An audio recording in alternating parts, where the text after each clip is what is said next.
మరి YCP party నాయకులు ఏ విధంగా ప్రవర్తిస్తున్నారో, ఎంత అసభ్యకరంగా ప్రవర్తిస్తున్నారో మనం చూసాం. 5 సంవత్సరాల్లో వారు అధికారంలో ఉన్నప్పుడు మహిళలు ఏ విధంగా అసభ్యకరంగా మాట్లాడారో చూసాం.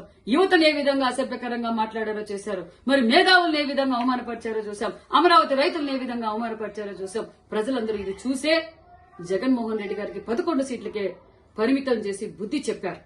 మరి ఇంకా వీళ్లలో మార్పు రాక ఇంకా ప్రజల్లోనూ మరి రోజు రోజుకి దిగజారి చిల్లర రాజకీయాలు చేస్తూ అసభ్యకరంగా మాట్లాడుతున్నారంటే మరి రాంబాబు గారికి మేము తెలియజేసేది ఒకటే, రాంబాబు గారు మీరు మీ అధినేత రాష్ట్ర ప్రజలందరికీ క్షమాపణ చెప్పాలి. ఈ రోజు మీరు అసభ్యకరంగా మాట్లాడారు.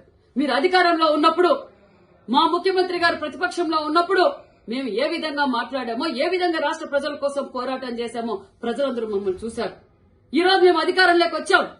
అధికారంలోకి వచ్చిన తర్వాత మాకు చంద్రబాబు నాయుడు గారు నేర్పింది సంస్కారంగా మాట్లాడండి, రాష్ట్ర ప్రగతి కోసం పోరాటం చేయండి, ఎవరిని రపరప నరకద్దండి, ఎవరిని రెచ్చగొట్టద్దండి, ఎవరిని అసభ్యకరంగా మాట్లాడొద్దండని మా నాయకులు ముఖ్యమంత్రి చంద్రబాబు నాయుడు గారు మమ్మల్ని ఆదేశించారు. మేము చూస్తూ ఉన్నామనుకుంటున్నారేమో, చట్టం తన పంతం చేస్తుంది. మా యువగల అధినేత నారా లోకేష్ బాబు గారు ఒక్క మాట చెప్తే మీ వైసీపీ నాయకులు ఒక్క గడప దాటి కూడా బయటికి రారన్న విషయం తెలియజేస్తున్నాం.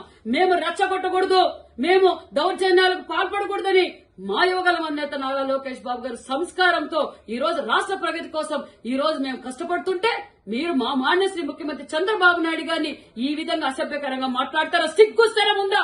మనిషి అయితే నువ్వు మాట్లాడతావా రాంబాబు? నువ్వు యావత్ ఆంధ్రప్రదేశ్ ప్రజలందరికీ ఈ రోజు బహిరంగంగా మీరు క్షమాపణ చెప్పాలి, లేకపోతే చట్టం తన పనిచేస్తుంది. ఖబర్దార్ ముఖ్యమంత్రి గారి గురించి మాట్లాడే అర్హత గాని నీకు లేదు.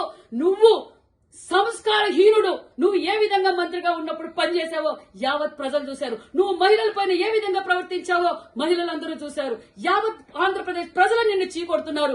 ఈ రోజు మరింత దిగజారిపోయి ఈ రోజు ముఖ్యమంత్రి గారిని మాట్లాడావంటే నువ్వు ద్రోహి, మహిళా ద్రోహి, యువత ద్రోహి. నీ అంత సంస్కారహీనులే లేరన్న విషయం కూడా తెలియజేస్తున్నాం. మరొక్కసారి నీకు తెలియజేస్తున్నాం, ఖబర్దార్. మా యువగల అధినేత అనుకుంటే ఒక్కడు కూడా నువ్వు బయటకు పెట్టలేవు.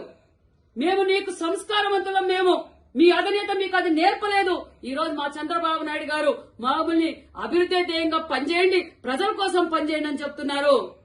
మేము రెచ్చపోతే ఒక్క గంట కూడా మీరు తట్టుకోలేరన్న విషయం కూడా మీకు తెలియజేస్తున్నాం.